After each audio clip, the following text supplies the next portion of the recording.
지난 시간에는 칭의에 대한 이야기들을 함께 우리 나눴습니다. 어, 칭의가 있기 때문에 사실 모든 것이 가능해지게 됩니다. 그래서 우리가 이미 이 땅에서 이미 의롭다고 하나님으로부터 인정받았다는 것이 얼마나 놀라운 건지 모릅니다. 현재 우리가 이 칭의를 얻은 자가 되었기 때문에 우리는 미래에 완성될 그 구원을 이 땅에서부터 확신하며 살아가는 게 가능합니다. 이 칭의가 없으면 의롭다고 하나님으로부터 인정받지 못하면 미래에도 우리가 구원에 이를 수가 없게 됩니다. 우리는 그런데 믿음으로 그리스도와 연합했고 그리스도와 연합함으로 말미암아 이중 전가, 죄의 전가와 의의 전가가 이루어져서 우리는 죄 사함과 의롭다함을 이미 얻은 자가 되었습니다. 그렇기 때문에 우리는 이 땅에서부터 구원의 확신을 가지고 살아갈 수가 있게 되는 겁니다. 요즘에 이 칭의론에 대해서 좀 왜곡되게 가르치는 분들이 상당히 많아요. 우리 교회사 역사 속에 보면 이 칭의와 관련해서 왜곡된 사상들이 되게 많이 나타났는데 최근에 바울의 세관점이라는 이 세관점 학파가 있습니다. 이들이 이제 성경에서 이 바울이 이 칭의에 대해서 이야기했던 부분들을 이것에 대해서 좀 우리 종교개혁 전통에서 이렇게 전통적으로 해석해왔던 이 칭의론을 좀 부정하고 다른 방식으로 이렇게 칭의에 대해서 이야기하는 경우들이 많이 있고 또 이런 가르침들이 현재 많은 목회자들이 이 가르침을 따르고 교회에서 가르치는 경우들이 상당히 지금 많은데 되게 우려를 우리가 해야 될 이 부분이라고 할 수 있습니다. 우리 종교개혁 전통에서 이신칭의, 로마 가톨릭의 그 칭의론, 의화론이라고 거기서 하는데 그것은 잘못된 가르침이기 때문에 이 종교개혁이 일어나면서 우리는 믿음으로 의롭다함을 받는다. 이 이신칭의 이 개념이 종교개혁 사상에서 매우 중요한 개념이고 우리가 종교개혁 전통에서 정리되었던 이 이신칭의가 바울이 가르쳤던 가르침이고 그게 곧 성경의 가르침인데 이거는 이제 우리가 실제적으로 의롭다게 된 게 아니고 하나님의 법정에서 하나님께서 우리를 믿는 자들을 의롭다고 하나님이 선언해 주는 겁니다. 하나님이 의롭다고 인정해 주는 거예요. 그래서 이걸 법정적 칭의다 이렇게 표현하거든요. 그러니까 하나님의 법정에서 실제 상태가 의롭지 않지만 그러나 예수님을 믿음으로 그리스도와 연합했기 때문에 그리스도의 공로, 그리스도의 그 의의 전가를 통해서 우리가 의롭다함을 받게 되는 겁니다. 그래서 이걸 법정적 칭의라고 하고 우리가 이미 그래서 실제는 아직 죄를 지으며 살고 있지만 우리가 아직 죄의 오염으로부터 완전하게 벗어난 게 아니고 우리가 하나님의 자녀가 우리가 한 구원받은 백성이 되었지만 여전히 우리가 죄의 본성, 이 죄성을 가지고 현재 살고 있습니다. 그럼에도 불구하고 우리가 우리의 행위로 말미암지 않고 그리스도의 공로, 그리스도가 율법에 대한 완전한 순종을 이미 하셨기 때문에 그를 믿는 자는 그리스도의 공로를 우리가 전가받아서 우리도 의롭다함을 받게 되는 겁니다. 그래서 우리는 우리의 힘과 이게 행위로 노력으로 의롭다함을 받을 수 없거든요. 그래서 그리스도의 공로를 의지해서 우리가 의롭다함을 받았다. 그래서 이걸 법정적 칭의라고 표현하는데 이걸 그렇게 말하지 않고 칭의는 죽을 때 가봐야 알 수 있다.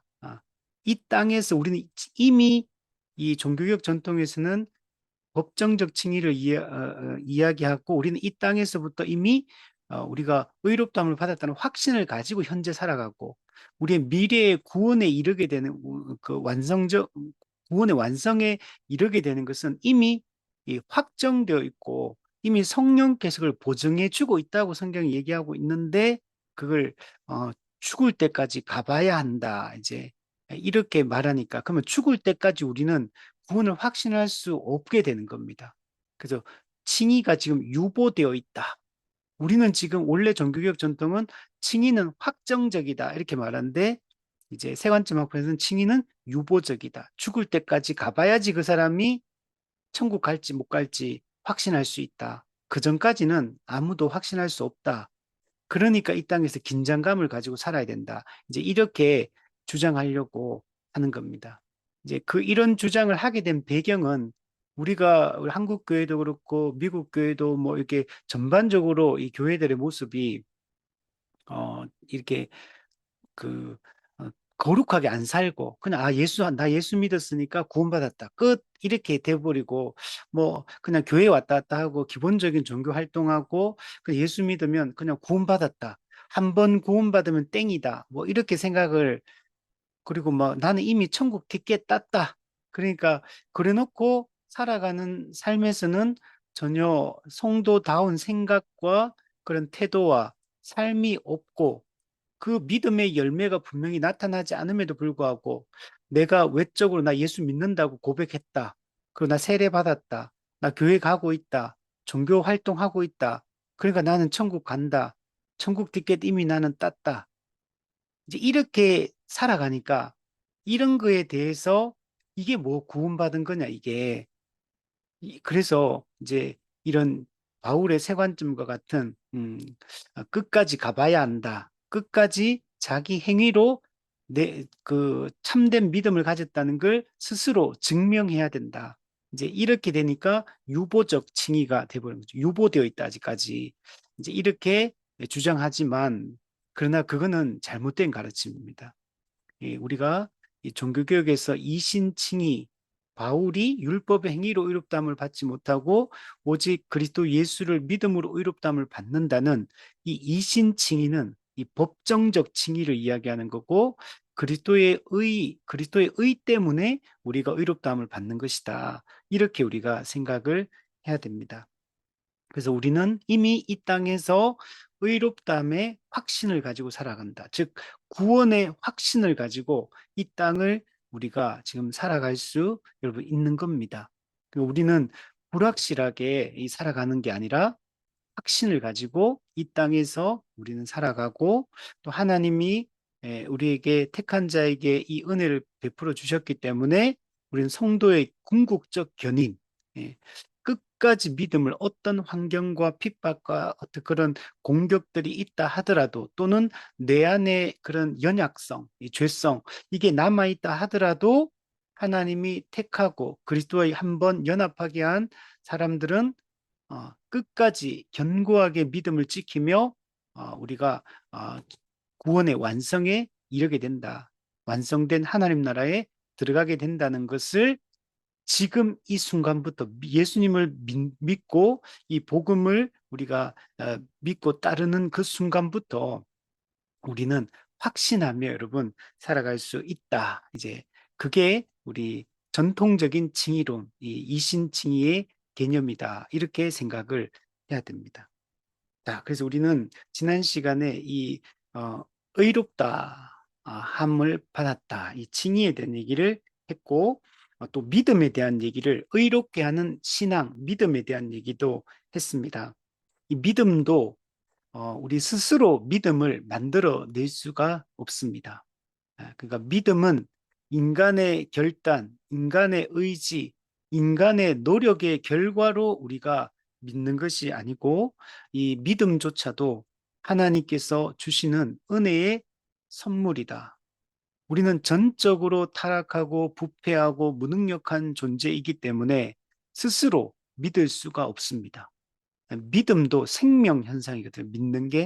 믿는 거는 영적인 생명이 있어야 믿는데 전적으로 타락했기 때문에 생명 자체가 없어요. 인류의 대표였던 아담의 첫 범죄로 말미암아 모든 사람은 타락했고 전적으로 타락한 사람들은 어떠한 생명 영적으로 완전히 죽은 자 반드시 죽으리라.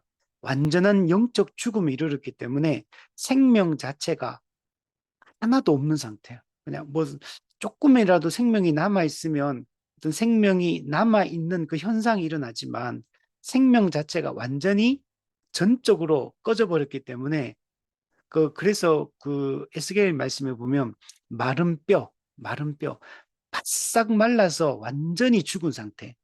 이제 그런 상태가 원래 주인의 상태거든요.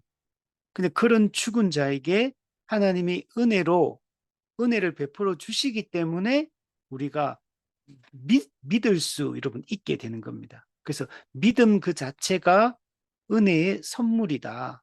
믿음도 성령께서 일으켜 주시는 거지 내가 믿음을 일으키는 게 여러분 아닙니다. 그래서 우리가 이것을 잘 알아야 됩니다. 그래서 우리 의롭게 하는 믿음에 대한 이야기들을 우리 지난 시간 했고 오늘은 이제 74문의 양자의 은혜에 대해서 양자됨 또는 우리 또 수양이라고도 표현하는데 하나님의 자녀로 받아들여지는 이 양자됨에 대한 걸 얘기하고 그 다음에 75문부터는 거룩하게 하심, 이 성화에 대한 이야기를 우리 해보려고 합니다. 자, 우리 74문부터 한번 보시면 양자로 삼는 것이란 무엇인가? 네. 우리 양자, 우리 구원의 서정, 구원의 순서가 있는데 이 구원의 서정에 이제 제일 먼저 이 소명부터 시작합니다. 소명, 그다음에 중생, 그리고 중생 다음에 회심, 회심은 믿음과 회개, 그리고 회심 다음에 칭의, 칭의 다음에 양자, 그다음에 성화, 그리고 성도의 견인, 그리고 영화 이런 단계로 나아가거든요. 그래서 우리가 이게 근데 이거는 큰 틀에서는 이 시간 순서지만 근데 대부분의 내용이 시간적 순서로 일어나는 게 아니고 논리적 순서입니다. 그래서 이 소명은 두 가지로 나누죠. 외적인 소명이 있고 내적인 소명이 있는데 외적인 소명은 사람이 다른 사람한테 이 복음을 전하는 걸 이걸 외적 소명, 외적인 부르심이라고 얘기합니다. 그래서 이거는 사람이 우리가 복음을 가르치는 거예요. 만약에 여기에 지금 예수님을 안 믿는 누군가가 있다면 제가 지금 이 말씀을 가르치는 것도 일종의 복음을 전하는 게 되는 거죠. 우리가 전도하는 거, 이거는 복음 제시하는 거. 이게 바로 외적 소명이다. 또는 이제 데리고 와서 이제 구체적으로 또 시간을 갖고 지속적으로 가르치는 거. 이런 것들이 전부 다 외적인 소명이 되는 겁니다. 근데 외적 소명은 사람이 하고 모든 사람에게 이루어지지만 모든 사람이 믿는 건 아니에요. 그 내적 소명이 이루어질 때 그 사람이 믿게 됩니다. 이 내적 소명은 성령께서 하나님이 창세전에 택한 자를 효력 있게 부르시는 걸 얘기합니다. 그래서 우리 지난번에 봤죠. 효력 있는 부르심, 유효한 소명. 예, 성령께서 하나님이 창세전에 택한 자에게만 효력 있게 불러주십니다. 이제 효력 있게 불러주면 이 사람이 중생, 거듭남이 일어납니다. 영적 생명이 들어가게 됩니다. 영적인 생명이 들어오니까 죽은 자에게 생명이 들어오니까 생명 현상이 일어나는데 그게 뭐로 나타나냐면 믿음과 회개로 나타납니다. 믿음과 회개는 동전의 양면과 같은 거예요.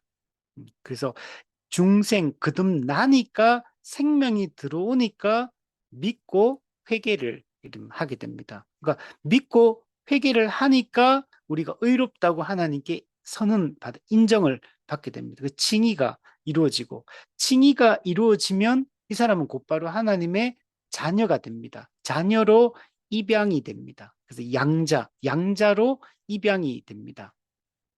그러면 이 사람은 양자가 되면 사실 결정적으로 성화가 곧바로 이루어집니다.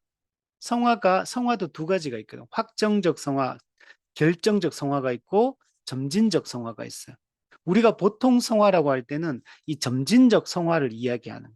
근데 사실은 이 점진적 성화가 시간 안에서 이제 지속적으로 거룩하게 되어져 가는데 그 이전에 사실은 결정적 성화, 확정적 성화가 이미 다 이루어져 버립니다. 그래서 우리는 이제 점진적으로 점점 거룩해져서 거룩한 자, 성도가 되는 게 아니고 예수님을 믿음으로 칭의 양자가 되는 순간 곧바로 거룩한 자, 성도가 여러분 되어버리는 겁니다. 그 확정적으로 성화가 이루어졌다. 결정적으로 성화가 이루어졌다. 이렇게 얘기하는 거예요. 자, 그래서 내적 소명부터 시작해서 이 확정적 성화까지는 이거는 시간 순서로 일어나는 게 아니고 사실은 동시에 일어나는 겁니다. 동시에 일어나는데 이걸 왜 그러면 이렇게 순서를 나눠놨냐? 이 구원의 서정이라고 이렇게 순서처럼 이렇게 설명하냐면 이 구원의 풍성함을 다양하게 설명하기 위해서 구원의 구원받는다는 게 어떤 의미인가를 풍성하게 설명하는 방식이 조금 전에 나왔던 이런 내용들이에요. 그래서 내적 소명, 중생, 회심, 그다음 칭의, 양자, 확정적 성화 이거는 사실 동시에 일어나는 거예요. 이거는 시간 순서 요거 다음에 요거 이렇게 일어나는 게 아니고 그냥 한 방에 동시에 그냥 딱 일어나는 건데 구원이 얼마나 풍성한 것인가를 설명하기 위하여 이 구원의 다양한 측면들을 이렇게 논리적으로 설명을 해주고 있고 이거는 사람이 만들어낸 개념이 아니고 성경의 가르침이기 때문에 성경에 있는 그 개념들을 풀어서 이제 신학적으로 설명한 게 이 구원의 서정입니다. 그래서 구원의 서정은 큰 틀에서는 시간 순서가 있지만 그러나 대부분의 내용들이 사실은 논리적 순서다. 네, 시간 순서가 아니라 논리적 순서다. 구원의 풍성함을 설명하기 위함이다. 이렇게 우리가 이해를 해야 됩니다. 자, 칭의 같은 경우는 앞서 얘기했던 것처럼 하늘 법정, 하나님의 재판관, 심판주이신 하나님의 법정에서 하나님이 예수 믿는 우리를 의롭다라고 그냥 일방적으로 선언해 주는 것. 일방적으로 하나님이 무죄 선언을 내려준 것을 칭의라고 하고 이거는 법적 선언이다. 아, 법적으로 이렇게 실제로 이렇게 된 게 아니라 법적으로 의롭다고 하나님이 인정해 주신 것이다. 그래서 법정적 칭의다. 그래서 우리는 신분의 변화가 이 칭의를 통해서 일어나게 됩니다. 그건 아직 실제적 변화는 일어난 게 아니에요. 어, 신분의 변화가 일어난 거예요.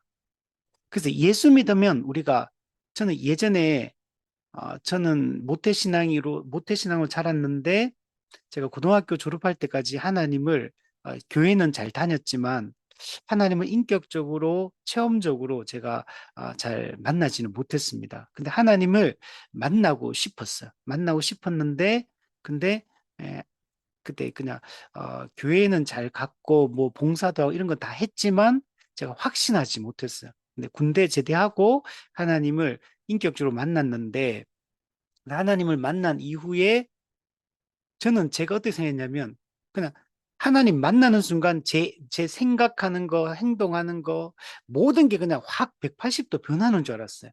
제가 하나님 어떻게 그냥 신을 만났는데 창조주를 만났는데 어떻게 안 변할 수 있을까? 저는 그렇게 생각했거든요. 그래서 하나님을 딱 만나는 순간 그냥 완벽하게 확 뒤집어져서 변하는 줄 알았는데 그래서 처음에는 하나님 만나고 너무 좋았어요. 하나님 만나고 정말 좀 약간 저는 약간 체험적으로 극적으로 이렇게 하나님 만난 스타일이었는데 그래서 너무 확 완전히 그냥 제 어떤 마음이 확 180도 마음은 바뀐 게 맞아요.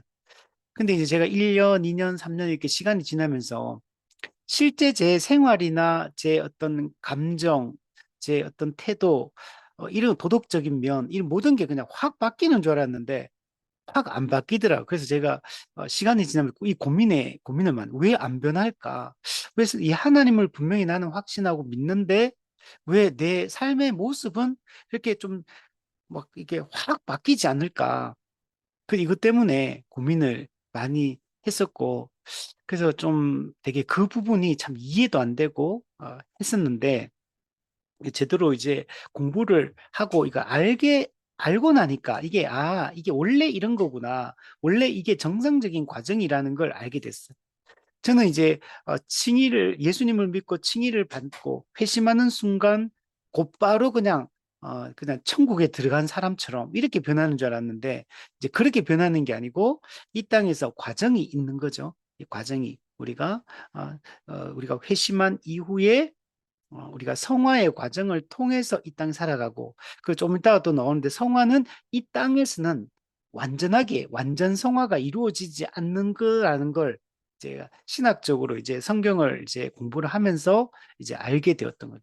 그래서 그러니까 어, 현재 나의 모습 또 이 세상에 이런 아직까지 여전히 죄와 이제 죄의 모습들이 많이 남아 있는데 그리고 다른 사람들을 볼 때도 저렇게 신앙생활 열심히 하는 분이 왜 말을 저렇게 하고 행동을 저렇게 하고 왜 저런 죄를 짓고 이런 것들이 이제 조금씩 이해가 되고 그리고 이 땅에서 우리 성도가 가진 신분과 또 우리의 상태가 어떤 상태인가 그리고 우리 이 땅에서 어떻게 우리가 이제 실제적으로도 변화될 수 있는가 이런 거에 대해서 이제 성경적 이해를 가지고 나니까 이제 다 모든 게 이해가 되더라고. 이해가 되고, 그리고 또 설명이 가능하구나. 성경적으로 이 모든 우리의 고민과 질문에 대해서 신학적 대답이 가능한 거구나라는 것들을 알게 된 겁니다. 그래서 칭의는 실제적 상태의 변화를 얘기하는 게 아니고 신분의 변화, 이 법정적 선언이다라는 것들을 알 수 있고 그 반면에 이 양자 같은 경우는 칭의를 받은 자는 양자가 되는데 즉 무죄 선언 하나님으로부터 무죄 선언을 받은 사람들은 하나님의 자녀가 되는 겁니다. 하나님의 가족으로 받아들여지게 되는 것. 이걸 우리는 양자됨 또는 수양, 어, 자녀됨이라고 이야기를 합니다. 이것은 관계의 변화를 얘기합니다. 우리는 과거에 마귀의 자식이었어요. 요한복음을 보면 마귀를 아버지로 섬기던 자였는데 이제는 우리가 하나님을 아버지로 섬기는 자가 되게 된 겁니다. 우리 사도신경에 전능하사 천지를 만드신 그분은 초월적 하나님이시거든요. 그런데 예, 전능하사 천지를 만드신 하나님 아버지를 믿사오며 하나님이 이 초월적 하나님이 우리의 아버지가 됐고 우리는 그 초월적 하나님 거룩하시고 공의로우신 그 하나님을 아버지라 부를 수 있는 그런 자녀의 명분을 우리가 갖게 된 겁니다. 그래서 이 관계의 변화, 예, 하나님의 상속자, 하나님의 자녀가 되어 하나님 아버지의 모든 것을 상속받는 상속자가 되게 되었다. 이게 여러분 양자라고 얘기를 할 수 있습니다. 우리는 칭의를 받음으로 정죄와 형벌, 하나님의 진노와 심판으로부터 우리는 벗어나게 되었습니다. 반면에 양자됨을 통해서 우리는 하나님과 이제 사랑의 관계를 맺게 되었습니다.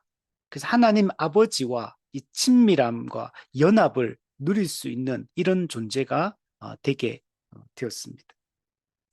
원래 우리 죄인과 하나님은 원수 관계거든. 바울의 표현으로 빌면 예, 원수 되었던 우리였거든.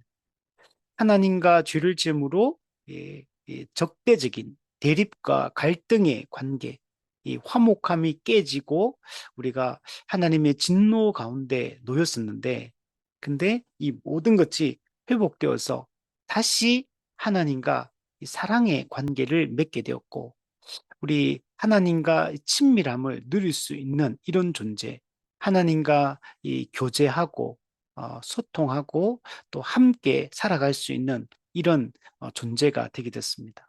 그걸 잘 보여주는 게 창세기 1장 2장에 타락하기 전에 아담 하와와 창세기 3장의 타락 이후의 아담 하와의 모습을 보면 알 수가 있어요. 타락 이전에는 인간이 하나님과 아주 하나님을 기뻐하고 하나님과 함께 교제를 나누고 하나님이 다가오시면 너무 좋아하고 사랑하고 그 품에 안겨서 그 친밀한 관계를 누리고 이렇게 살아갔거든. 어, 그런데 그 타락 이후에 보면 에덴 동산에 하나님이 딱 다가오시니까 그 아담이 나무 뒤에 숨어 버리잖아요. 하나님의 낯을 피하여 나무 사이에 숨어서 하나님을 이제는 두렵고 가까이 하기에 너무 먼 당신이 돼버린 거죠. 그 심판주이신 그분 앞에 서는 것이 너무나 두렵고 무서운 이런 관계가 돼버린 겁니다. 그리고 하나님도 이제 타락한 주인을 향해서 진노하고 또 형벌을 내리는 이런 재판관이, 무서운 재판관이 돼버린 겁니다. 그런데 이 예수님을 믿음으로 말미암아 이제 다시 우리가 하나님과 이 친밀한 관계, 하나님을 아바 아버지라, 아바라는 말도 아버지는 아버지 아버지 두 번 반복해서 부르는 거거든요. 어, 하나님을 아버지라고 이렇게 부를 수 있는 이런 존재가 이런 되게 됐습니다. 자, 그 내용을 한번 보면 양자로 삼는 것은 그의 독생자 예수 그리스도 안에서 또는 그를 위하여 하나님께서 거저 주시는 은혜의 행위이다. 네. 여러분, 양자됨의 기초는 여러분 사람의 혈통으로 이루어지는 게 아니에요. 사람의 노력과 사람의 이 공로로 이루어지는 것이 아닙니다. 우리가 노력한다고 양자가 하나님의 자녀가 될 수 없어요. 우리가 이스라엘 백성들이 우리는 선민이다, 혈통적 선민이다, 우리는 하나님의 백성이다 이렇게 말하지만 여러분 우리가 혈통으로 그렇게 되는 게 아니에요. 로마서 9장에 보면 이스라엘 혈통으로 태어났다고 해서 다 이스라엘이 아니다. 즉 하나님의 백성이 아니다 이렇게 얘기를 해요. 실제로 혈통적 육적 이스라엘 모든 사람이 구원받는 사람이 아닙니다. 어, 구약시대 때도 수많은 이스라엘 사람들이 멸망에 처해졌습니다. 하나님과의 관계가 완전히 단절되어 버렸습니다. 신약시대 때도 화 있을진저 이렇게 예수님 책망하시며 수많은 유대인들이 이 복음을 거부하고 예수님을 거부했습니다. 우리 사도행전에도 보면 바울이 전도 사역을 할 때 각 지역에 가면 항상 회당을 중심으로 복음을 전파하는데 그 유대인들 중에 받아들이는 사람들도 있지만 또 대다수의 유대인들이 예수님을 바울을 시기 질투하고 비방하고 사람들을 선동해서 이 핍박하고 박해하는 것들을 볼 수가 있습니다. 그래서 육적 이스라엘 혈통이 구원을 보장해 주지 않아요. 또는 노력, 인간의 행위, 인간의 공로 이것이 우리의 구원을 보장해 주지 않습니다. 이런 걸 통해서 하나님의 자녀가 여러분 될 수가 없습니다. 우리는 하나님의 창세전에 우리를 선택하셨고 예수 그리스도 안에서 즉 예수님께서 이 택한 하나님의 백성을 위해서 십자가에 못 박혀 죽으심으로 죄에 대한 그 형벌을 대신 받으셨기 때문에 그리고 예수님이 우리를 대신해서 율법에 대한 완전한 순종을 이행하셨기 때문에 그 그리스도 안에서 하나님의 은혜로 우리가 하나님의 자녀가 여러분 될 수가 있습니다. 그래서 우리는 원래는 자격 없는 자예요. 하나님 앞에 나설 수 없는 어떠한 선한 행위도 없는 이런 존재였던 우리가 자격 없는 자를 하나님께서 일방적인 은혜로 창세전의 그 기쁘신 뜻대로 우리를 예정하사 거룩하고 흠이 없는 즉 하나님께 담대하게 나아갈 수 있는 이런 존재로 만들어 주신 겁니다. 그래서 우리가 하나님의 양자가 되고 자녀가 된 것은 전적인 하나님의 은혜다라고 이렇게 생각을 해야 됩니다. 자, 이것으로 말미암아 의롭다함을 받은 모든 사람들이 그리스도 예수 안에서 우리는 그리스도를 믿음으로 의롭다함을 받았죠. 그래서 이런 사람들은 하나님의 자녀의 수효에 들게 하시고 하나님의 자녀의 수효 이거는 하나님의 백성의 총 숫자를 얘기합니다. 우리 웨스트민스터 신앙 고백서에도 보면 하나님의 구원받는 하나님의 총 숫자가 여러분 제한되어 있습니다. 그리고 또한 천국에서는 시집가고 장가가는 게 없어요. 인구에 늘어나는 게 없습니다. 그냥 딱 신구약의 하나님의 택한 자기 백성들, 믿는 자들, 이 사람들로만 천국에 그 숫자가 딱 고정이 되어 있습니다. 줄어들지도 않고 늘어나지도 않아요. 딱 그 총 숫자가 있는데 그게 요한계시록에 보면 14만 4천이다라고 상징적으로 표현을 해주고 있고 아무도 능히 셀 수 없는 흰옷 입은 큰 물이다 이렇게 표현을 해요. 그 14만 4천이 12지파 곱하기 12사도 곱하기 1000 해서 14만 4천이 되거든요. 이거는 뭐냐면 구약의 하나님이 택한 백성, 신약의 하나님의 택한 백성 곱하기 1000 충만한 하나님의 백성. 그래서 14만 4천. 근데 이거는 실제 숫자, 뭐 신천지가 실제 숫자를 얘기하는 게 아니라 상징적인 걸 얘기하는 것. 신구약의 하나님이 택한 충만한 하나님의 자기 백성. 이들이 하나님 나라의 총 백성의 숫자, 하나님의 자녀의 총 숫자가 여러분 되는 겁니다. 그래서 이것은 하나님의 은혜로 우리가 이 수효의 자녀, 상속자, 후사의 그 은혜를 우리가 누리게 됩니다. 그리고 하나님은 그의 이름을 그들에게 여러분 주신다. 그러면 이름을 주신다. 우리 성경에 보면 하나님의 이름과 예수님의 이름을 택한 자들에게 이름을 기록해 주는 내용들이 많이 등장합니다. 즉 하나님의 이름을 우리에게 기록하는 것은 우리가 누구인가를 정체성에 대한 문제. 우리는 하나님의 자녀다. 하나님의 가족이다. 또는 소유권. 우리는 누구에게 속한 자냐? 마귀에게 속한 자가 아니라 하나님께 속한 자다. 라는 것들을 보여주는 게 여러분 이름입니다. 우리 예전에 미국의 그 오케이 목장 이런 서부 영화들 같은 데 보면 그 낙인을 그 동물들에게 찍잖아요. 소나 이 말이나 이런 데 보면 여기는 그 낙인을 오케이 목장을 오케이 딱 찍어 놓으면은 아, 이 동물은 이 오케이 목장 소유구나라는 걸 알 수 있잖아요. 남미 쪽에는 보니까 그 남미의 그 낙타처럼 생겼잖아요. 그 라만가 뭐 그런 동물들이 있던데 거기는 보니까 낙인을 안 찍고 이게 우리 집 라마와 이제 다른 옆집 라마를 구분하기 위해서 그 색깔로 해가 그 천 같은 걸로 이렇게 묶어놨더라고요. 그래가지고 보니까 뭐 알록달록 하더라고. 뭐 노란색도 있고 파란색도 빨간색도 있고 그걸 갖다가 그 라마에다가 그거 이제 천 같은 걸 이렇게 길게 줄처럼 이렇게 해가지고 이제 그게 그 털하고 이렇게 따놨더라고요. 그거 보고 이제 누구 소유인가를 이렇게 판단한다라고 얘기하더라고요. 근데 우리는 지금 하나님의 이름이 우리 가운데 여러분 기록이 되어 있습니다. 우리는 하나님의 소유된 백성, 특별한 소유, 우리 히브리어로 세굴라, 세굴라로 우리가 다 구별된 하나님의 이 백성이 되게 됩니다.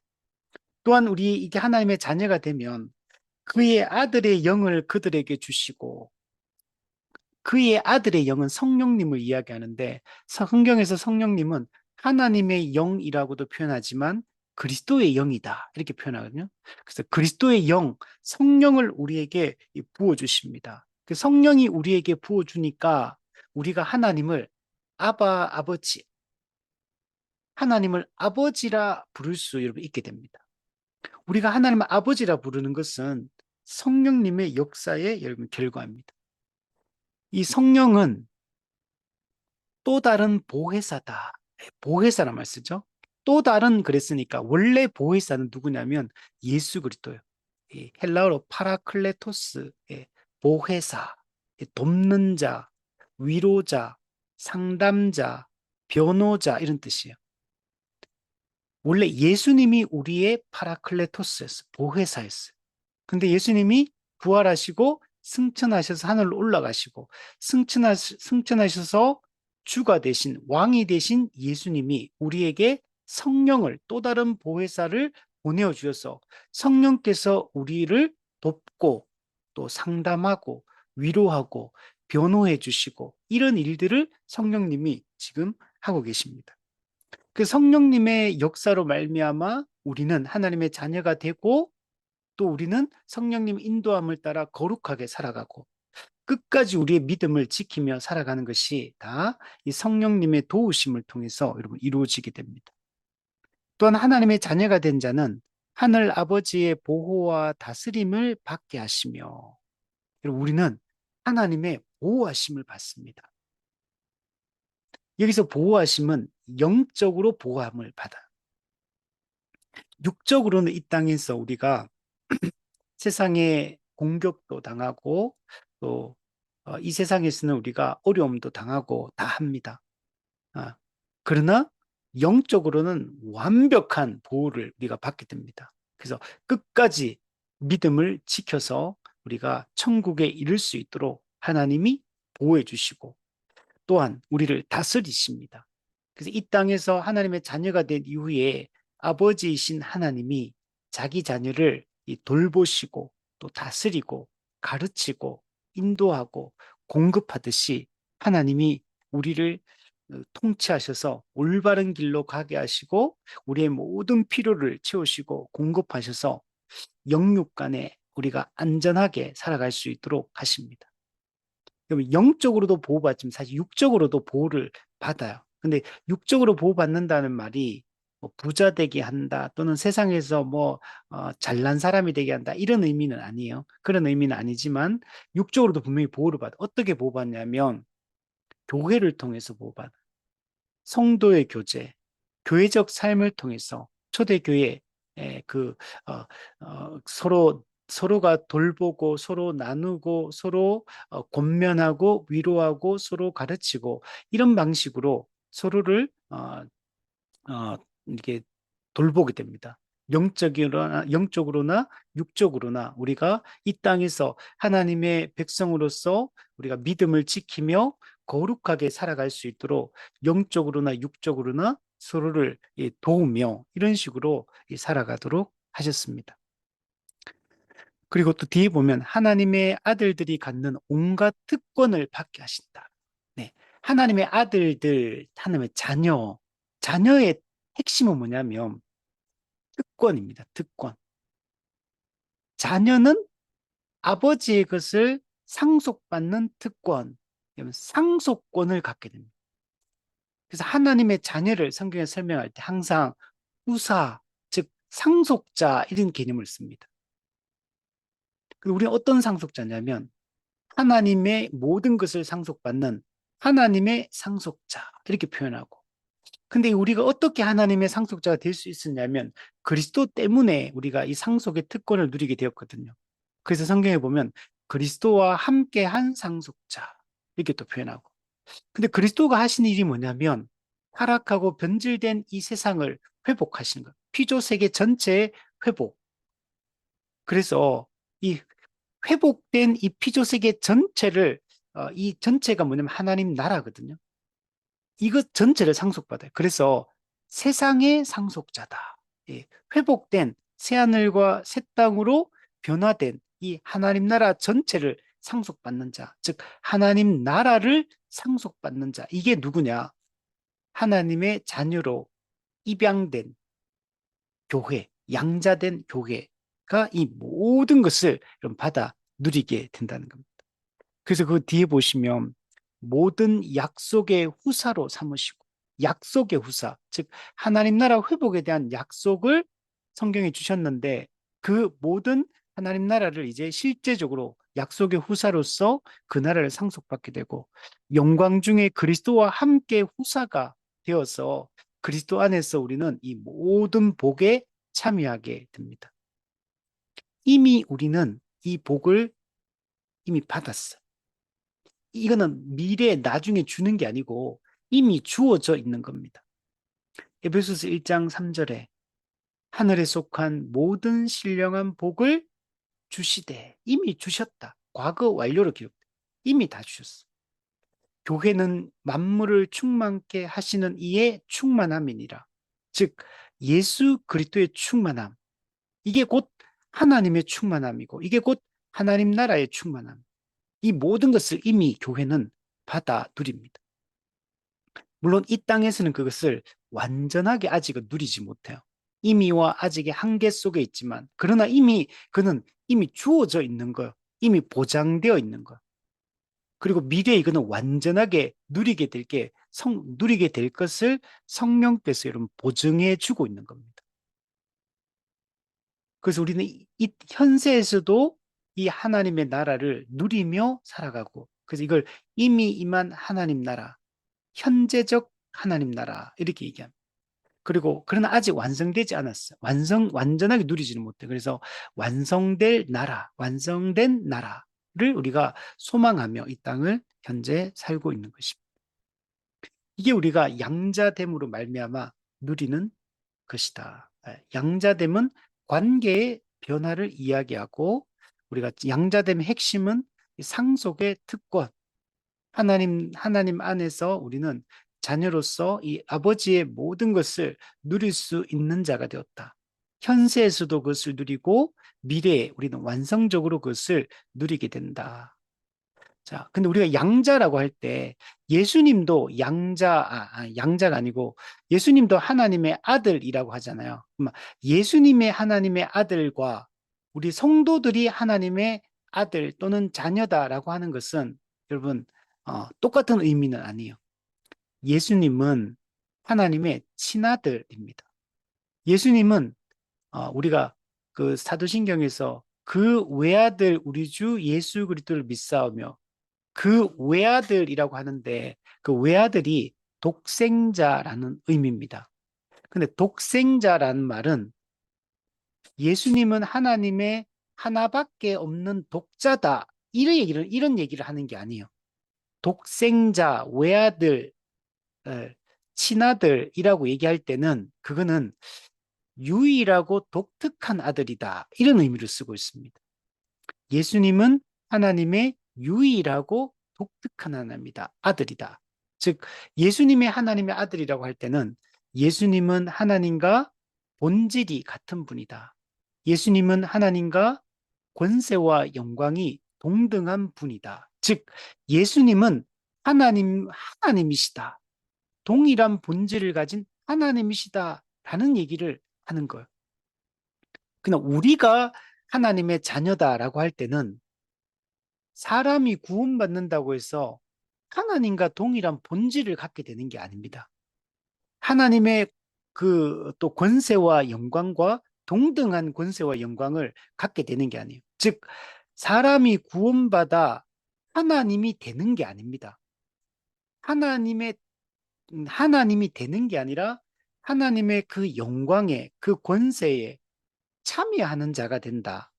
이제 입양된 양자로서 그 하나님의 영광에 참여하게 되는 거지, 우리가 하나님이 되는 게 아니에요. 우리 범신론에서 얘기하는 그런 되는 게 아니에요. 불교도 부처님을 믿는 게 아니죠. 자기가 그 이제 열반을 통해 가지고 부처가 되는 데 있잖아요. 그죠?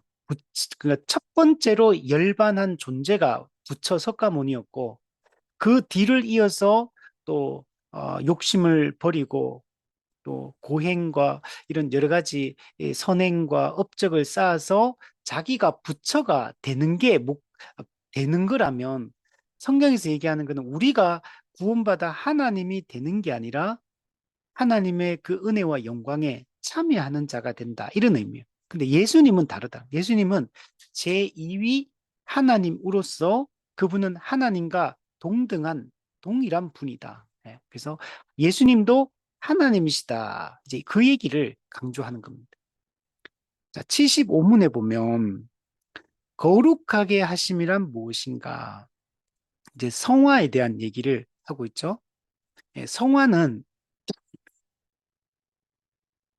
죄의 오염에서 벗어나서 그리스도를 점점 닮아가는 것을 우리는 성화에, 거룩하게 된다, 성화, 거룩하게 되어짐, 이런 뜻이죠.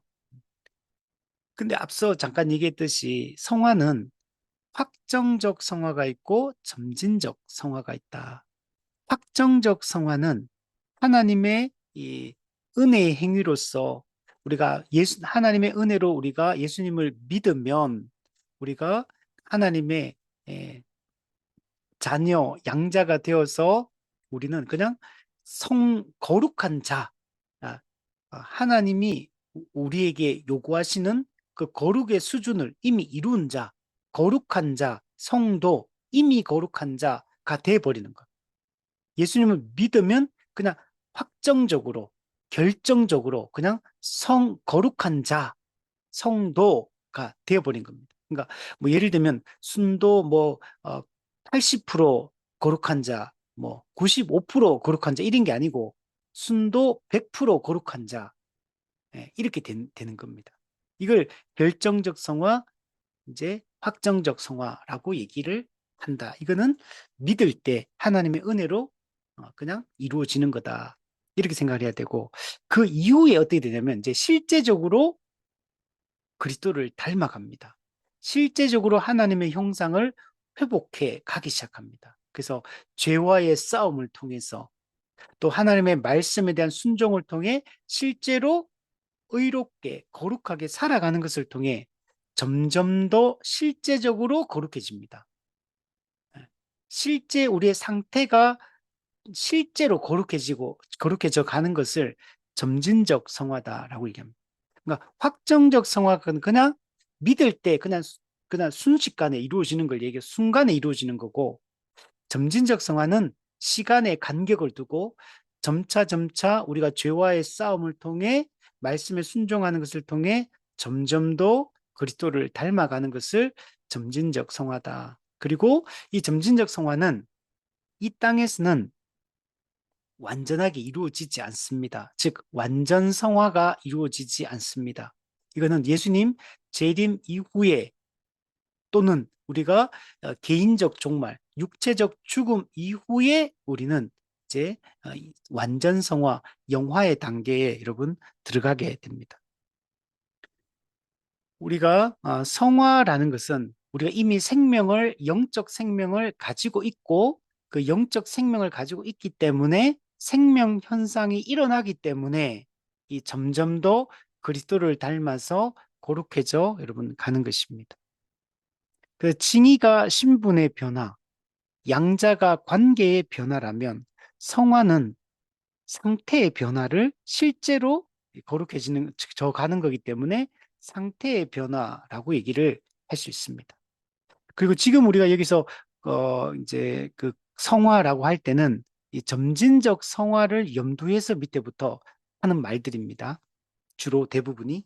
그래서 그런 걸 생각하면서 한번 보시면 될 것 같아요. 자, 우리 내용을 한번 보면 거룩하게 하심이란 즉 성화란 하나님의 은혜의 역사다. 예.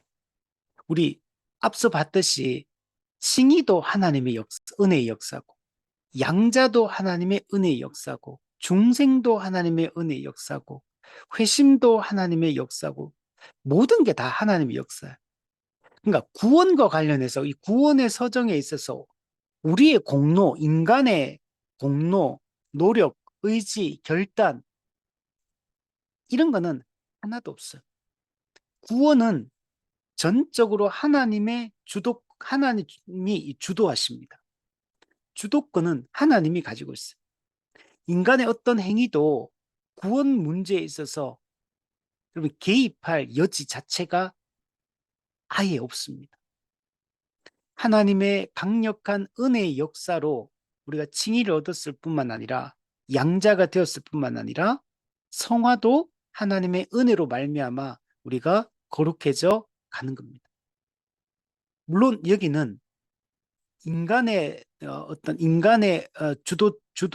주도성 또는 적극적인 능동적인 참여라는 부분이 있습니다. 인간의 의지와 인간의 이 어떤 결단이 분명히 이런 부분이 있어요. 그게 없는 건 아니에요. 그러나 그것 때문에 성화가 되는 건 아니에요. 하나님의 은혜가 역사하기 때문에 우리의 의지가 이 죄와 싸우고 의를 행하는 방향으로 여러분 작동되기 시작하는 겁니다. 그러니까 전적인 내 의지와 내 결단으로 죄와 싸우는 것도 아니고 우리가 의롭게 말씀에 순종해 살아가는 것도 아니에요. 하나님의 은혜가 주어지기 때문에 우리의 의지가 선한 방향으로 작동되기 시작하는 겁니다. 그래서 성화는 근본적인 차원에서 보면 다 하나님의 은혜의 역사다라고 얘기를 하는 겁니다. 그 뒤에 보면 이로 말미암아 거룩하게 하시려고 하나님께서 창세전에 택하신 자들이, 네, 하나님이 창세전에 우리를 선택, 자기 백성으로 선택했기 때문에 우리가 거룩해지는 겁니다. 우리가 거룩한 자가 될 수 있는 것.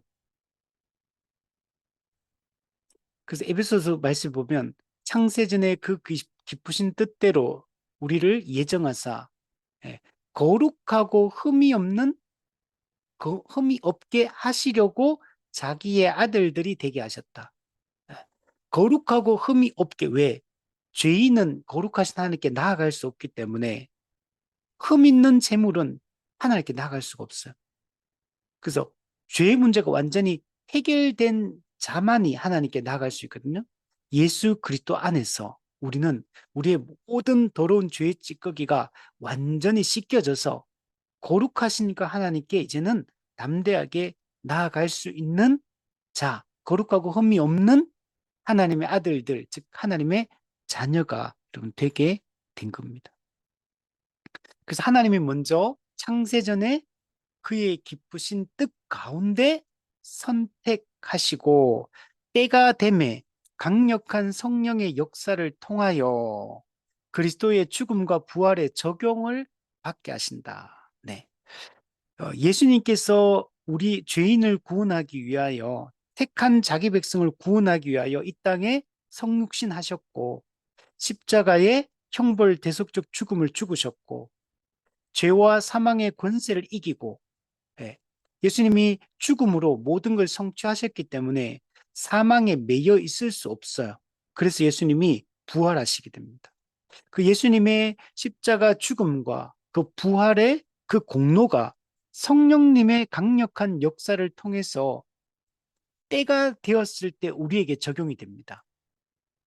그래서 이 땅에 우리가 아기로 이제 응애응애 이게 태어난 이후에 우리는 이 복음을 듣게 됩니다. 말씀을 듣게 되고 하나님이 정한 때에 성령께서 그 말씀을 깨닫게 하시고 그래서 우리의 죄인됨을 깨닫고 하나님 앞에 돌이키게 하십니다.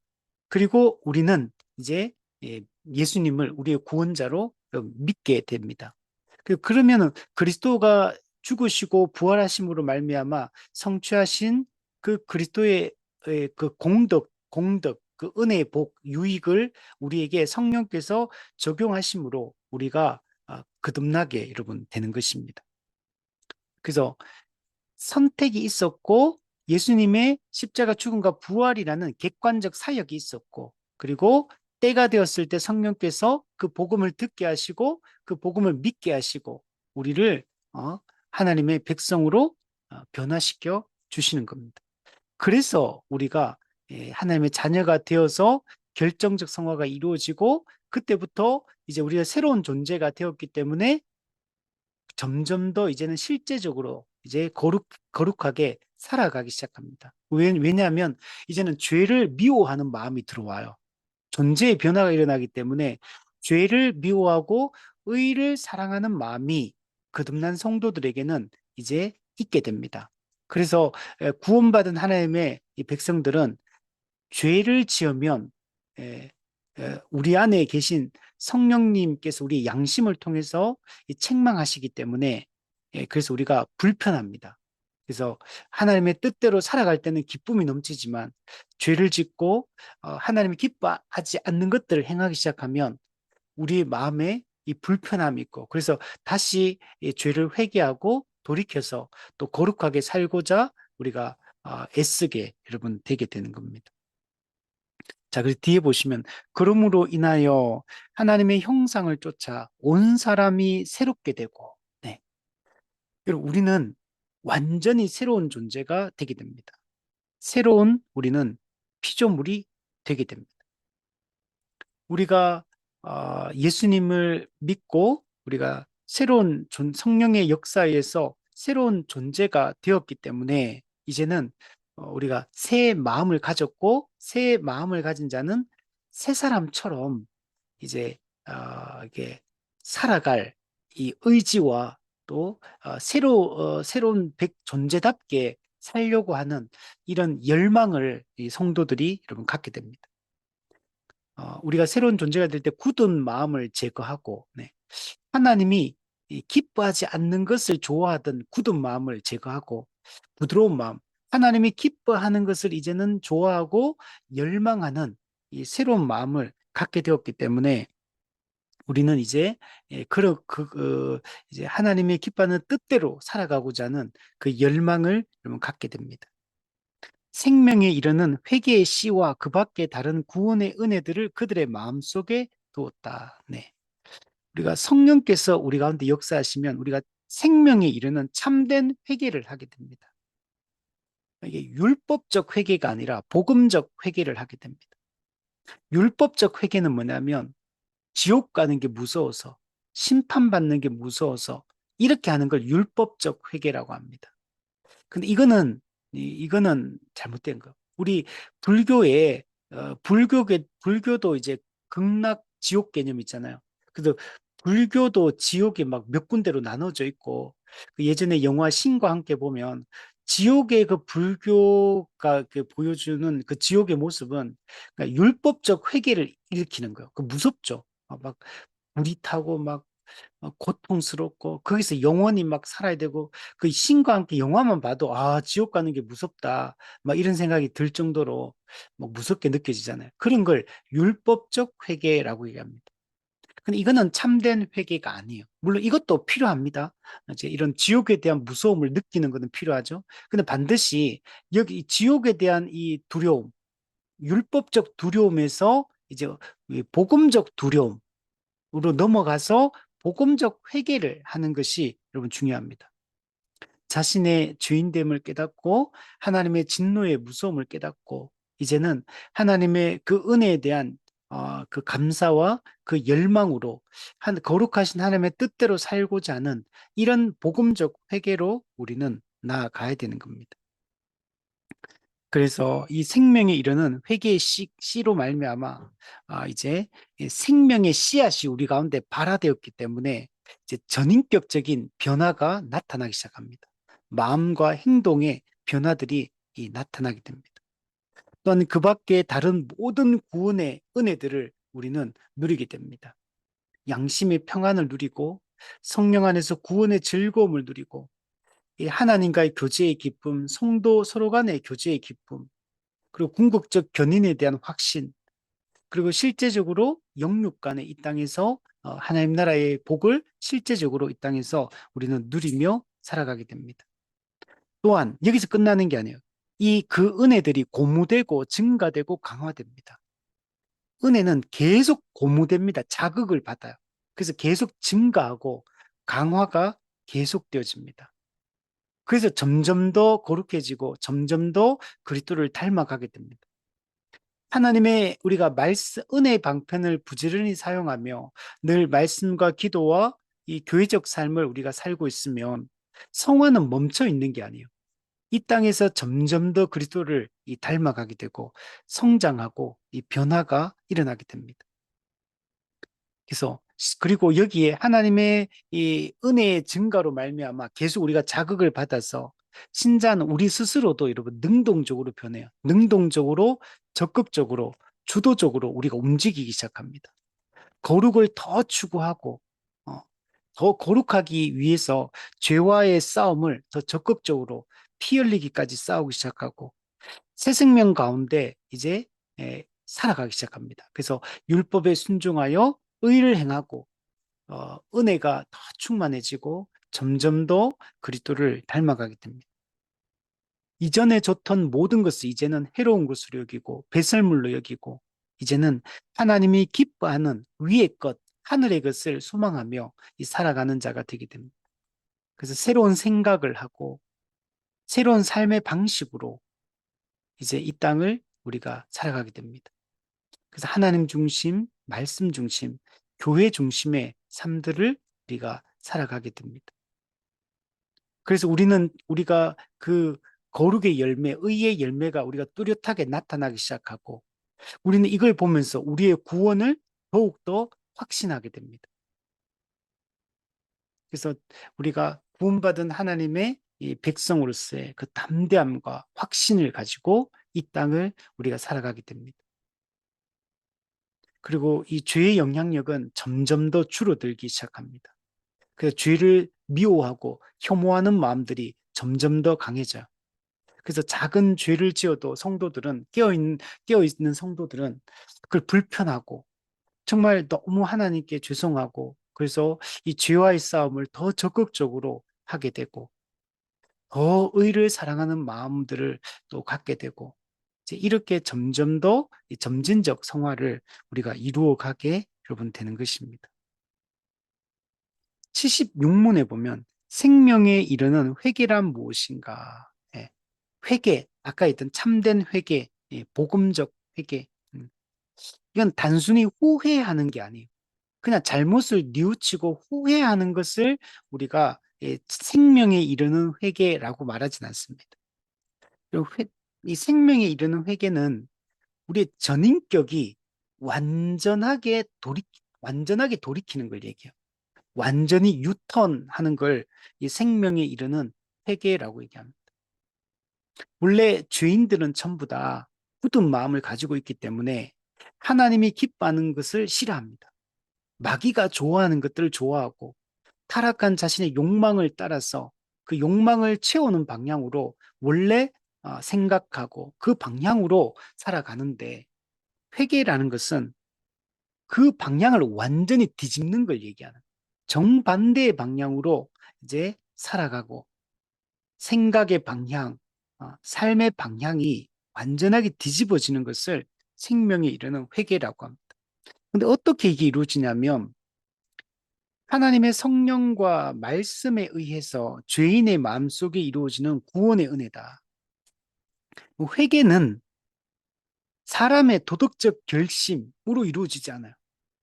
우리가 뉘우친다고, 우리가 후회한다고 회개를 할 수 있는 게 아니에요. 내 결심이나 내 의지가 아닙니다. 타락한 사람은 스스로 회개할 수 있는 능력 자체가 없어요. 우리 철로역정에 보면 성경을 읽고 성령께서 역사하셔서 율법을 통해 죄인됨을 깨닫게 해주시지 않으면 자신의 죄인됨을 절대로 못 깨달아요. 그러면 성경을 통하지 않고는 율법을 통하지 않고는 하나님 앞에 자신의 죄인됨을 사람은 절대로 인정하지 않습니다.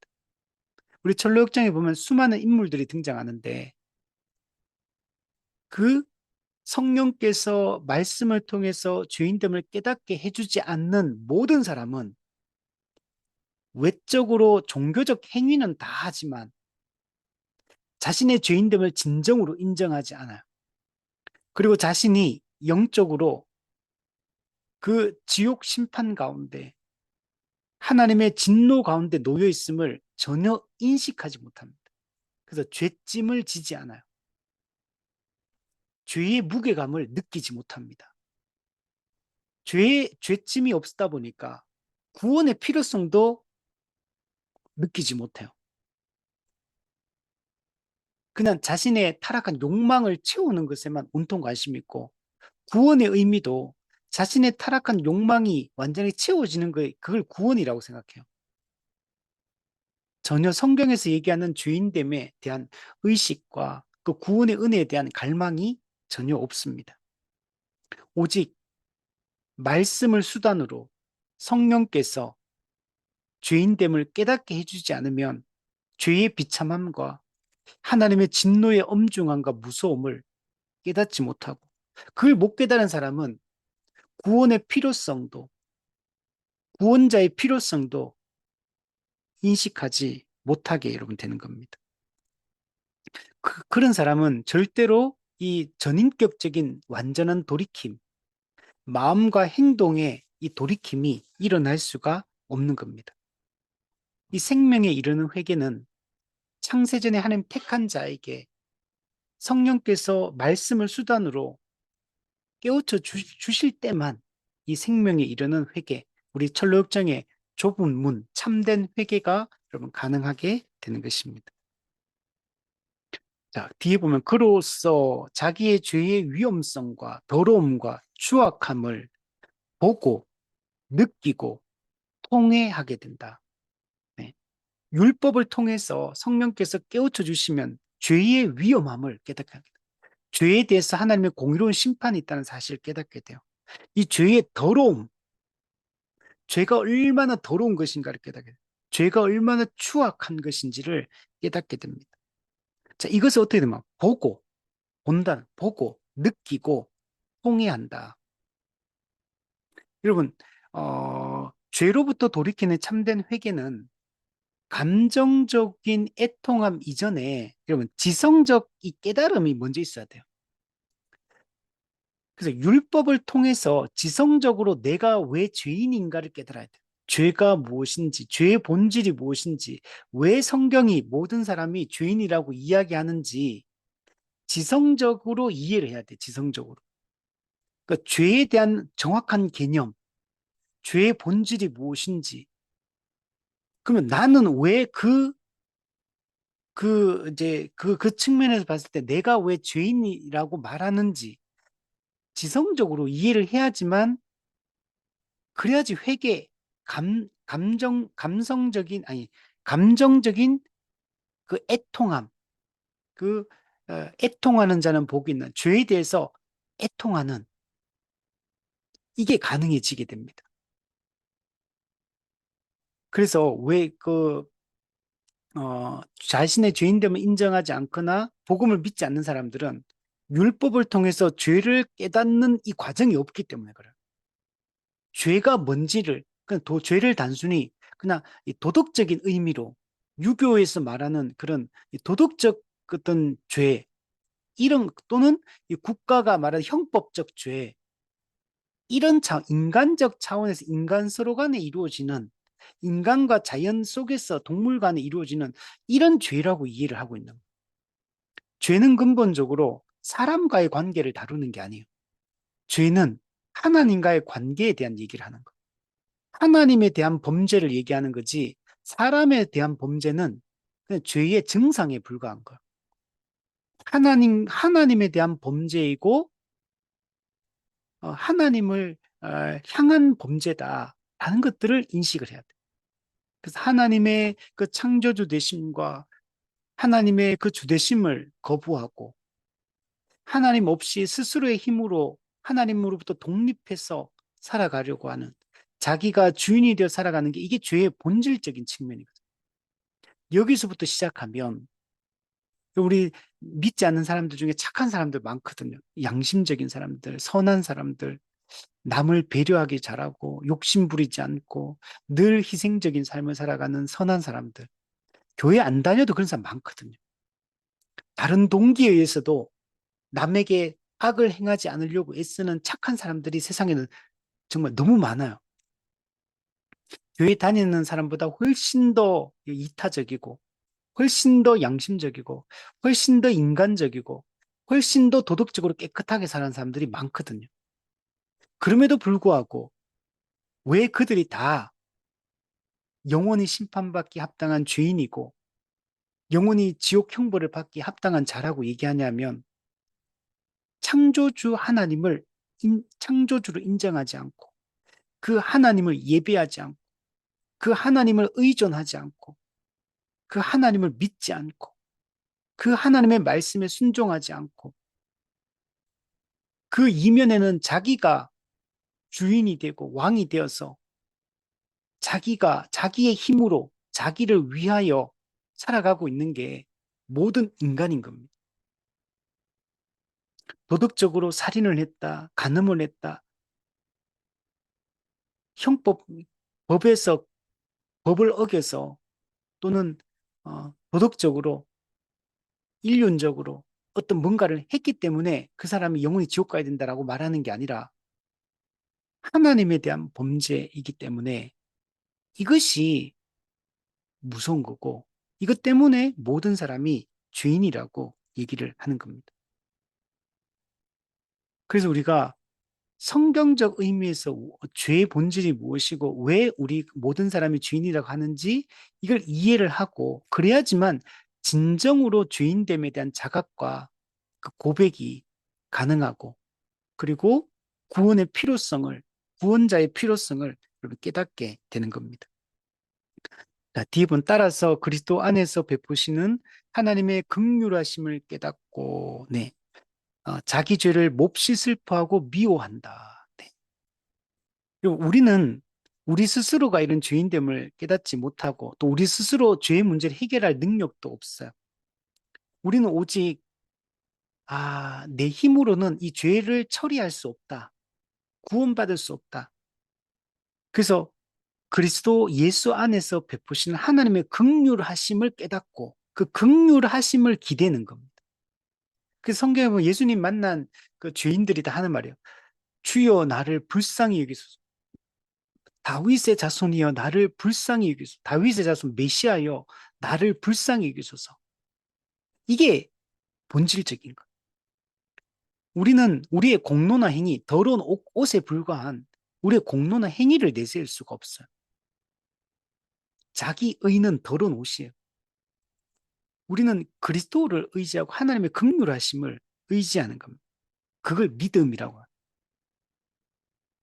그래서 믿음이 없이는, 즉 그리스도를 의지하지 않고 하나님의 긍휼과 은혜를, 그분의 언약적 신실함을 의지하지 않는 자는 구원에 이룰 수가 없게 되는 겁니다. 우리가 하나님 앞에 나아갈 때 해야 될 일은 주여 나를 불쌍히 여기소서, 이 마음과 태도로 우리는 나아가는 겁니다. 그리고 그리스도 예수의 공로를 의지하여 우리는 주님께 나아가는 겁니다. 예전에 제가 한번 얘기했던 것 같은데, 예화 중에 천국 문 앞에서 천사가 내가 너를 천국 문을 열어서 천국에 들여보낼 이유가 뭐냐라고 하니까 이 사람이, 저는 착한 일을 했습니다. 저는 11조를 했습니다. 저는 교회 봉사를 열심히 했습니다. 저는 전도를 열심히, 성경책을 많이 읽었습니다. 다 자기 공로, 자기 의를 냈어요. 근데 100점 만점에 그 만점을 받아야지만 천국 가는데 그걸로는 아무런 점수를 따지 못하는 거예요. 그래서 앞에 사람이 보고 이 그냥 뒤에 사람은 자기 모든 걸 다 짜내가 저는 이것도 했습니다. 이렇게 했습니다. 이렇게 죄를 안 지었습니다. 다 얘기하지만 다 탈락하는 거예요. 근데 맨 마지막에 있는 사람이 저는 죄인입니다. 주여 나를 불쌍히 여기소서. 그러니까 합격 이렇게 해서 천국에 들어가. 우리는 우리의 의와 행위를 의지하는 게 아니라 우리의 완전한 주인됨을, 우리의 철저한 무능함을, 예, 철저한 자격 없음을 인정하고 주여 나를 불쌍히 여기소서, 이렇게 우리는 하며 나아가야 돼. 그리고 이제 우리가 구원받은 이후에는 모든 죄를 떠나야 됩니다. 하나님께로 돌아와서 이제는 새롭게 순종하면서 끊임없이 하나님과 동행하기로 우리가 이제 힘써야 됩니다. 삶의 방향성이 완전히 요즘 전환되었기 때문에 이제 죄를 미워하기 시작합니다. 이제는 의를 사랑하고 하나님께 끊임없이 나아가서 하나님 뜻대로 살고자 하는 그 열망을 가지게 됩니다. 그래서 성도의 특징은 순종이에요. 거듭나지 않은 사람의 특징은 에베소 보면 불순종인데, 거듭난 성도의 참된 생명이 이르는 회개를 한 사람의 특징은 하나님의 법을 기뻐하고 그 법에 순종하며 거룩하게 살아가는 것이 인생에서 가장 중요한 목적이 되는 사람. 이게 거듭난 참된 생명이 이른 회개를 한 사람의 특징이다라고 얘기할 수 있습니다. 77문에 보면, 이제 시간이 많이 됐는데 빨리 잠깐만 볼게요. 의롭다 하심과 거룩하게 하심은 어느 점에서 다른가? 즉 칭의와 성화는 어떤 측면에서 다른가라는 얘기합니다. 자, 비록 거룩하게 하심, 성화가 의롭다 하심, 칭의와 불가분의 관계가 있다. 네, 칭의와 성화는 매우 밀접한 관련성이 있어요. 로마 카톨릭 같은 경우는 칭의와 성화를 구분하지 않아요. 근데 잘못된 겁니다. 칭의와 성화는 구분해야 돼요. 그러나 분리될 수는 없어요. 구분은 되는데 분리되지는 않아요. 칭의는 법정적 선언이고 성화는 실제적인 이 변화를 얘기하거든요. 그러니까 칭의를 받은 자는 반드시 성화가 이루어지게 됩니다. 칭의는 성화를 동반하고 칭의와 성화는 함께 가고 칭의와 성화는 분리될 수 없어요. 그러나 칭의와 성화는 구분은 됩니다. 하나는 법정적인 거고 하나는 실제적인 걸 얘기하는 거. 자, 그래서 이런 차이점이 있다. 뒤에 보면, 자, 의롭다 하실 때 하나님께서 그리스도의 의를 우리에게 돌리시는 반면, 칭의는 그리스도의 의로움을 우리에게 전가해줘서 우리가 그냥 딱 우리가 믿는 순간 그리스도의 의가 전가돼서 곧바로 그냥 칭의 의롭다함을 받아버려. 이건 그냥 순식간에 그냥 일어나는 거야. 순간에. 그냥 이거는 시간이 요하지 않아요. 칭의는. 그냥 딱 믿는 순간 의롭다함을 바로 그냥 곧바로 받아버리는 거예요. 근데 거룩하게 하실 땐 성화는 하나님의 영 성령이 우리에게 은혜를 주입하시어 신자로 하여금 그 은혜를 인하여 옳게 하시는 능력을 주신다. 즉 하나님이 성령께서 우리에게 은혜를 베풀어서 성도로 하여금 죄를 미워하고 의롭게 살아갈 마음을 주시고 그때부터 죄와 싸워서 죄를 죽이기 시작하고 이제 의를 행하며 즉 율법에 순종하여 거룩하게 살아가는 이 점진적인 과정이 성화다라고 얘기를 하는 겁니다. 자, 그 다음에 보면 전자 즉 칭의는 죄가 용서받아요. 근데 후자 성화는 죄가 억제되는 것이다. 네. 칭의를 받으면 그냥 곧바로 죄 사함, 죄 용서함이 그냥 딱 이루어져 버려요. 우리의 과거, 현재, 미래 모든 죄가 그냥 다 해결돼 버리는, 그냥 죄 자체가 용서를 받아버리는 거. 근데 성화 같은 경우는 점진적 성화를 지금 얘기합니다. 여기서는 이거는 죄를 계속 억제하는 거. 아직 우리가 구원받았지만 죄성이 남아 있거든요. 그래서 죄와 싸우며 우리는 살아가야 됩니다. 그래서 우리의 남아있는 죄성 때문에, 부패성 때문에 죄를 지으려고 하는 속성이 있는데, 우리 안에 살아계신 성령께서 죄를 미워하는 마음을 우리에게 일으키시고, 죄와 싸우며 살아가게 만들고, 그래서 죄를 억제시키며, 죄를 제어하며 살아가게 합니다. 자, 그 다음에 보면, 전자는, 칭의는 보복하시는 하나님의 진노에서 모든 신자를 평등하게 해방하시되, 현세에서 이를 완성하며 그들이 다시 정죄에 떨어지지 않게 한다. 그러나 후자는, 성화는 모든 신자 간에 평등하지도 않고 현세에서 결코 완성될 수도 없으며 다만 완성을 향해 자라갈 뿐이다. 자, 무슨 말이냐면, 칭의를 받으면 보복하시는, 죄에 대해서 보복하시고 심판하시는 하나님의 그 진노에서 모든 믿는 성도라면 평등하게 해방을 받아요. 그러니까 어떤 신자는 칭의가 더 100% 이루어지고 또 누구 신자는 칭의가 좀 덜 이루어지고 이런 게 없어요.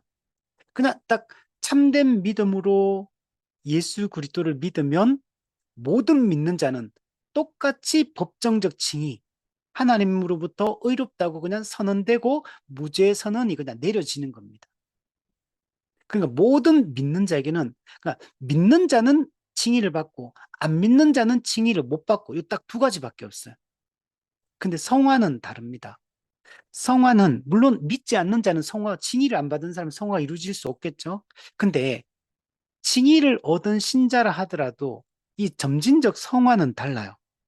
그래서 밑에 보면 모든 신자 간에 평등하지 않습니다. 우리가 우리 믿는 성도가 죄와 얼마나 힘차게 싸우느냐에 따라서 더 거룩할 수도 있고 덜 거룩할 수도 있어요.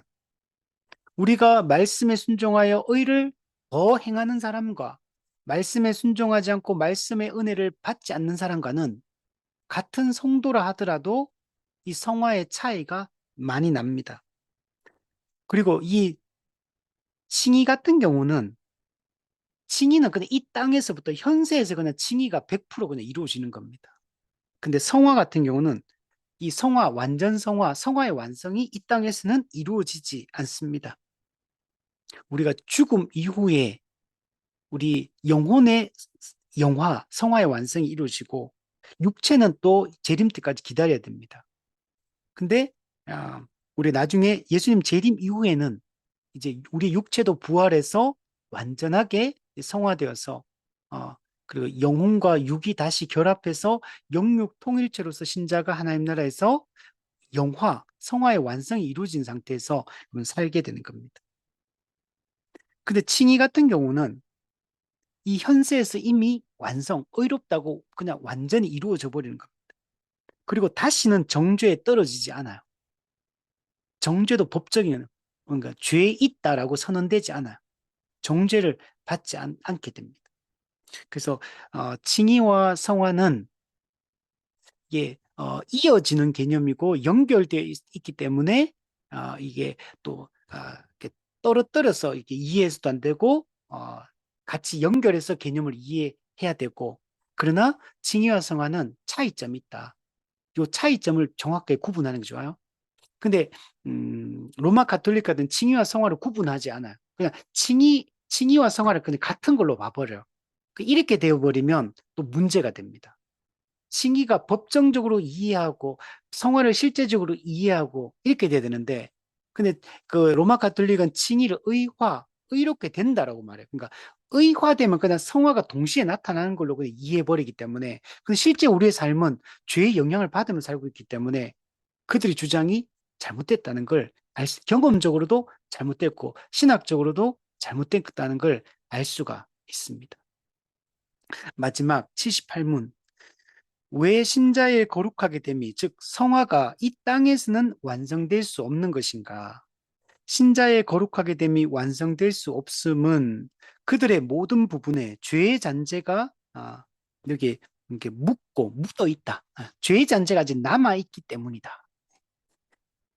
여러분, 우리는 존재론적으로는 완전히 새로운 존재가 됐어요. 새로운 피조물, 새 것, 새 사람이 됐어요. 근데 신분적으로 그런 거예요. 실제 상태는 아직 죄성이 남아있어요.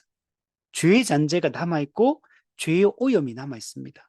그 신자는 이제 새로운 새 마음을 받았기 때문에 이제는 적극적으로 하나님의 은혜로 하나님의 도우심으로 죄와 싸우고 적극적으로 말씀에 순종하고 의롭게 살기 위해서 힘쓰는 과정이 지금은 우리에게 필요합니다. 그래서 영을 거스려 싸우는 끊임없는 육의 정욕 때문이다. 네.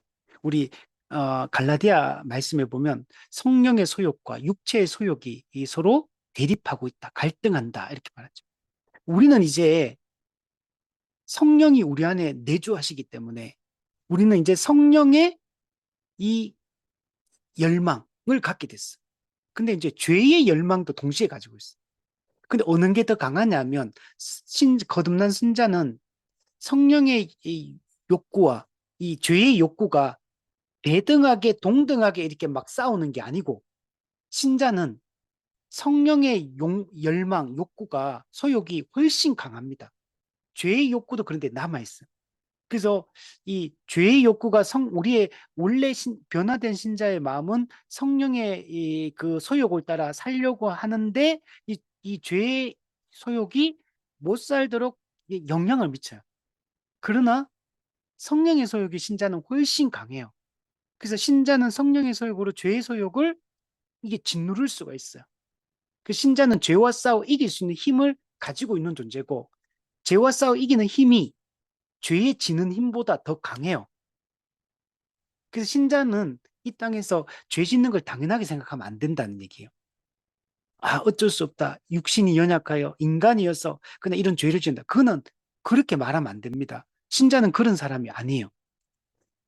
죄의 욕망이 남아있지만 죄의 욕망보다 성령의 욕망이 더 크기 때문에 이걸 누를 수 있고 이걸 제어하고 몸의 사욕, 몸의 행실을 끊을 수 있는 힘을 가지고 있어요. 그러나 100%는 안 돼요. 이미 아직 살아있기 때문에. 그러나 훨씬 강해요. 그래서 과거에는 죄를 지을 수밖에 없는 존재였다면 이제는 죄를 짓지 않을 수 있는 존재. 죄와 싸워 이길 수 있으며 그냥 물론 완벽하게는 아니지만 죄와 싸워 이길 수 있으며 죄를 짓지 않으며 살아갈 수 있는 그 능력을 가진 존재라는 사실을 인식해야 돼요. 그래서 우리 보통 교회에 오면 뭐, 뭐 어쩔 수 없는 죄인인 것처럼 죄 지은 거 인간이어서 어쩔 수 없는 것처럼 이런 식으로 표현하고 하는 것들은 비성경적인 이 가르침이에요. 지금 신자가 어떤 존재인 새 사람이라는 사실과 성령의 능력으로 죄와 싸워 이길 수 있고 의롭게 살아갈 수 있는 존재라는 사실을 이 부정하는 우리는 이제 죄에 대해 죽은 자요 하나님께 대하여 산 자라는 사실을 이 부정하는 거기 때문에 우리 이것을 이런 왜곡된 이런 교리들을 잘못된 생각들을 걷어내는 게 매우 중요합니다. 우리 뒤에 보면 이로써 신자들은 흔히 시험에 들어 여러 가지 죄에 빠지게 되어 그들의 모든 신령한 봉사에서 방해를 받는다. 네. 이것도 가능한 거예요. 그래서 우리는 만약에 정상적으로 은혜의 방편을 부지런히 사용해서 말씀과 기도와 교회적 삶을 적극적으로 살아가면 죄를 훨씬 덜 지어요. 훨씬. 그러니까 죄를 이게 훨씬 더 의롭게 사는 게 우리는 가능하다. 그러나 만약 은혜의 방편을 부지런히 사용하지 않으면 말씀과 기도에 힘쓰지 않고 예배에 힘쓰지 않고 성도의 교제에 힘쓰지 않으면 죄와 열심히 죄 죽이기를 하지 않으면 이게 성령의 소욕이 이게 약화되는 거예요. 그래서 죄의 소욕은 더 강해지기 시작합니다. 그러면 신자라 하더라도 죄에 넘어져서 심각한 죄를 짓고 더 이렇게 거의 불신자와 방불한 수준으로 이 땅에서 사는 것도 가능해요. 그러나 그렇다고 하더라도 믿음을 완전히 택한 자는 잃어버리진 않습니다. 그러나 거의 불신자와 방불할 정도로 이 죄에 이 죄를 지으며 신자라 하더라도 그것도 가능합니다. 그냥 택한 자들은 하나님이 은혜로 반드시 믿음을 완전히 잃어버리게 놔두진 않으세요. 그래서 다시 회복하고 돌이키게 하시지만 그러나 이 땅에 사는 동안에는 죄의 영향을 아주 강하게 받으며 신자가 살게 되기 때문에 그 죄의 고통들이 많아지게 되고 성령 안에서 참된 신자가 죄와의 싸움에서 승리하며 살아간 신자가 누리는 그 기쁨과 평안과 만족과 그런 것들은 다 잃어버리고 여러분 살게 되는 것입니다. 구원의 확신도 현저하게 떨어져 버려요. 그래서 그러니까 구원의 확신을 의심하는 단계까지 이르는 게 가능하다. 구원의 확신을 갖고 사는 사람과 없는 사람은 이 땅에 살아갈 때 큰 차이가 있어요. 하나님을 의지하고 기대는 게 큰 차이가 있을 수밖에 없습니다. 자, 마지막에 보면 그래서 그들의 최선을 다해 한 일이라도 하나님의 목전에서는 불완전하고 더러운 것이 된다. 네. 예. 그래서 성화의 완성은 이 땅에 이루어지는 것은 아니라는 얘기를 하는 거고 또 신자가 그렇듯 또 우리가 열심히 죄와 싸우고 말씀에 순종해 살아감으로 했다 하더라도 그게 또 하나님께 공로로 제시되는 것은 또 아니에요. 그것도 아니고 그래서 우리 이 땅에서는 성화의 완성은 안 된다. 불완전할 수밖에 없다는 것을 기본적으로 인식하고 인정하는 것은 우리에게 필요하다. 이렇게 말할 수 있습니다.